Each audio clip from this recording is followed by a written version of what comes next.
Romanos capítulo 5. La fe produce alegría. Por lo tanto, ya que fuimos hechos justos a los ojos de Dios por medio de la fe, tenemos paz con Dios gracias a lo que Jesucristo nuestro Señor hizo por nosotros. Debido a nuestra fe, Cristo nos hizo entrar en este lugar de privilegio inmerecido, en el cual ahora permanecemos, y esperamos con confianza y alegría participar de la gloria de Dios. También nos alegramos al enfrentar pruebas y dificultades, porque sabemos que nos ayudan a desarrollar resistencia. Y la resistencia desarrolla firmeza de carácter, y el carácter fortalece nuestra esperanza segura de salvación. Y esa esperanza no acabará en desilusión, pues sabemos con cuánta ternura nos ama Dios, porque nos ha dado el Espíritu Santo para llenar nuestro corazón con su amor.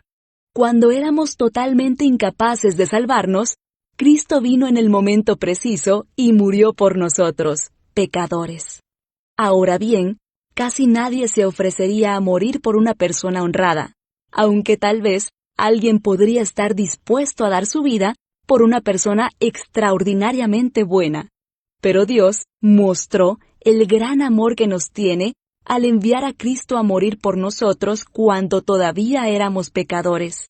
Entonces, ya que hemos sido hechos justos a los ojos de Dios por la sangre de Cristo, con toda seguridad, Él nos salvará de la condenación de Dios.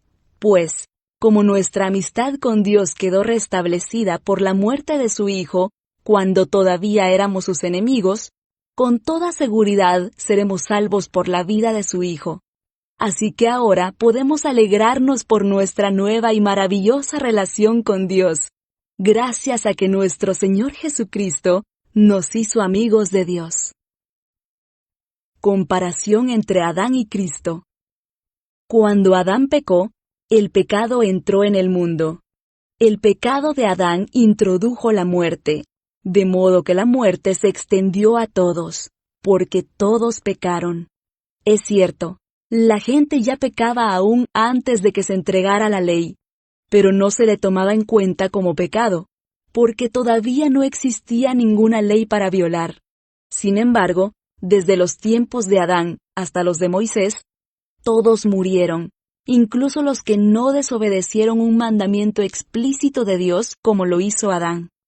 Ahora bien, Adán es un símbolo, una representación de Cristo, quien aún tenía que venir. Pero hay una gran diferencia entre el pecado de Adán y el regalo del favor inmerecido de Dios. Pues el pecado de un solo hombre, Adán, trajo muerte a muchos.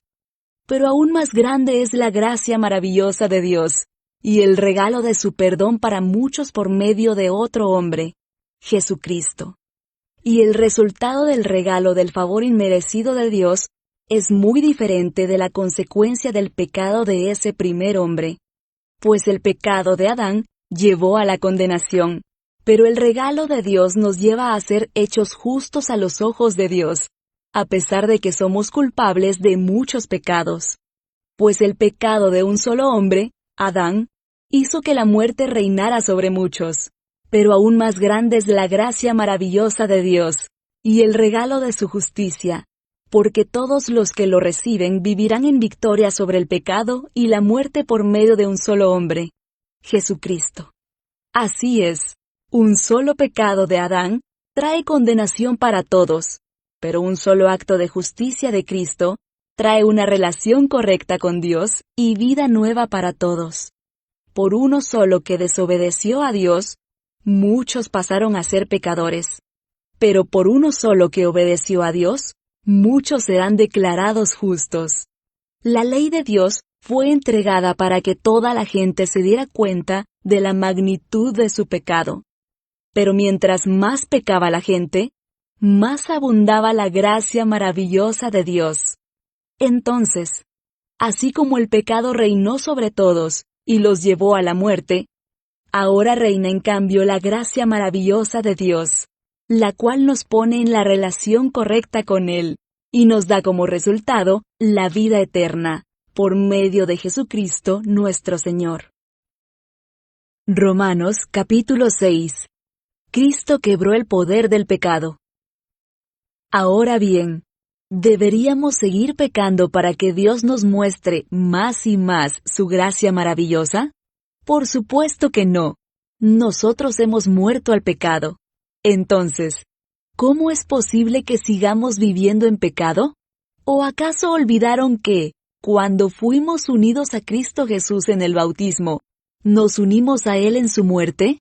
Pues hemos muerto, y fuimos sepultados con Cristo mediante el bautismo. Y tal como Cristo fue levantado de los muertos por el poder glorioso del Padre, ahora nosotros también podemos vivir una vida nueva. Dado que fuimos unidos a Él en su muerte, también seremos resucitados como Él. Sabemos que nuestro antiguo ser pecaminoso fue crucificado con Cristo, para que el pecado perdiera su poder en nuestra vida. Ya no somos esclavos del pecado. Pues, cuando morimos con Cristo, fuimos liberados del poder del pecado. Y dado que morimos con Cristo, sabemos que también viviremos con Él. Estamos seguros de eso, porque Cristo fue levantado de los muertos y nunca más volverá a morir. La muerte ya no tiene ningún poder sobre Él. Cuando Él murió, murió una sola vez, a fin de quebrar el poder del pecado. Pero ahora que Él vive, vive para la gloria de Dios.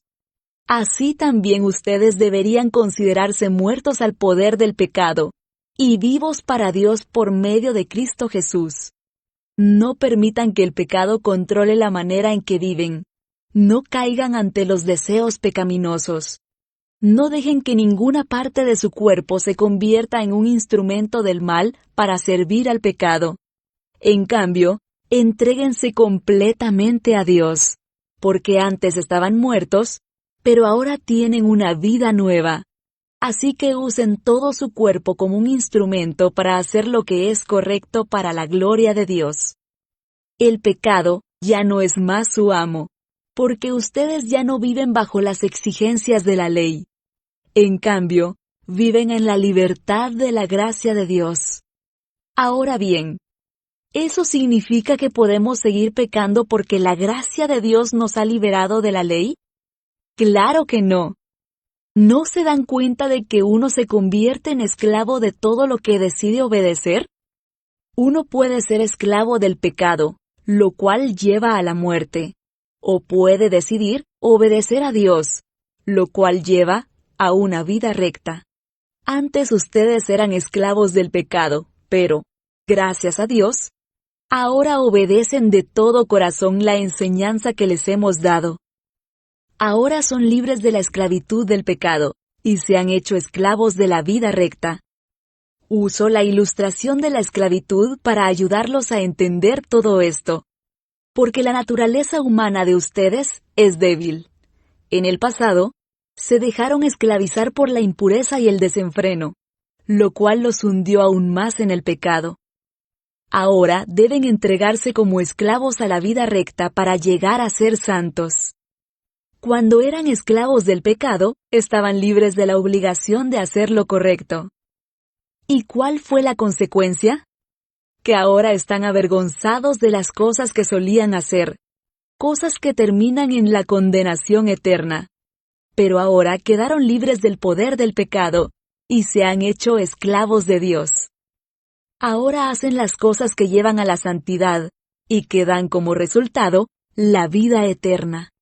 Pues la paga que deja el pecado es la muerte, pero el regalo que Dios da es la vida eterna por medio de Cristo Jesús nuestro Señor.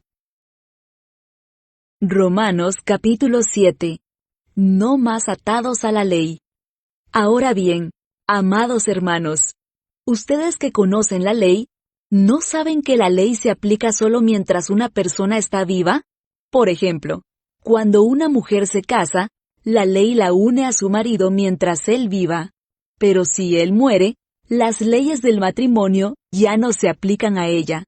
Así que mientras su marido viva, ella cometería adulterio si se casara con otro hombre. Pero si el esposo muere, ella queda libre de esa ley y no comete adulterio cuando se casa de nuevo. Por lo tanto, mis amados hermanos, la cuestión es la siguiente.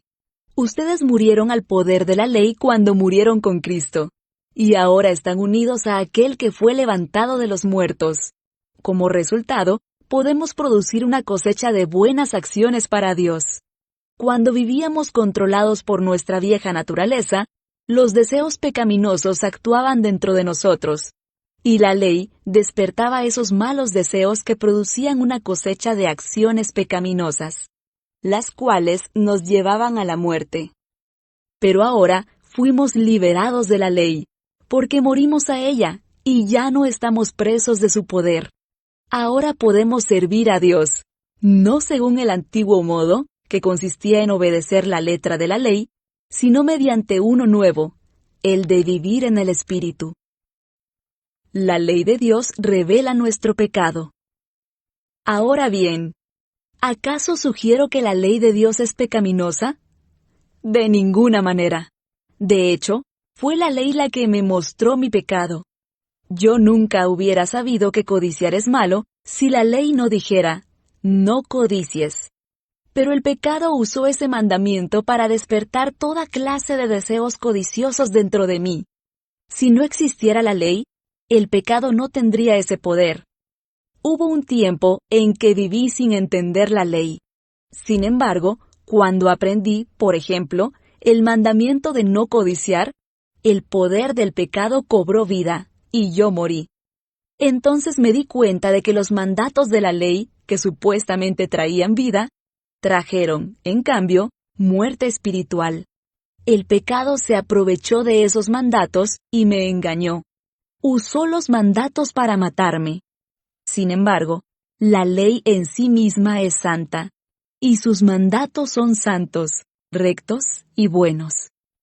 Pero ¿cómo puede ser? ¿Acaso la ley que es buena provocó mi muerte? Por supuesto que no. El pecado usó lo que era bueno a fin de lograr mi condena de muerte. Por eso, podemos ver qué terrible es el pecado.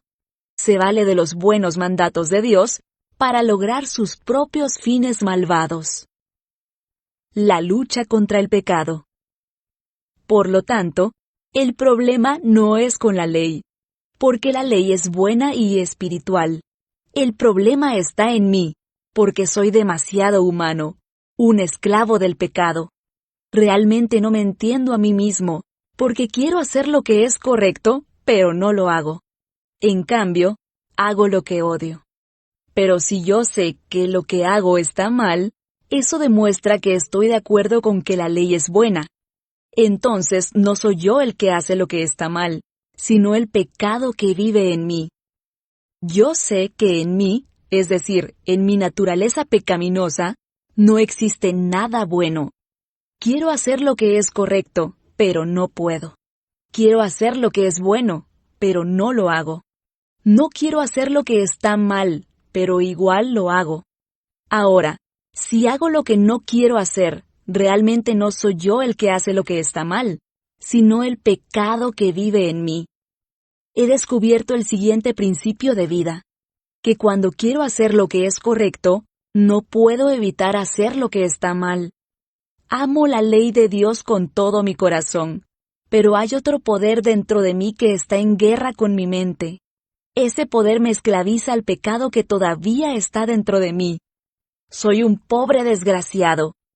¿Quién me libertará de esta vida dominada por el pecado y la muerte? Gracias a Dios. La respuesta está en Jesucristo nuestro Señor. Así que ya ven, en mi mente de verdad quiero obedecer la ley de Dios, pero a causa de mi naturaleza pecaminosa, soy esclavo del pecado.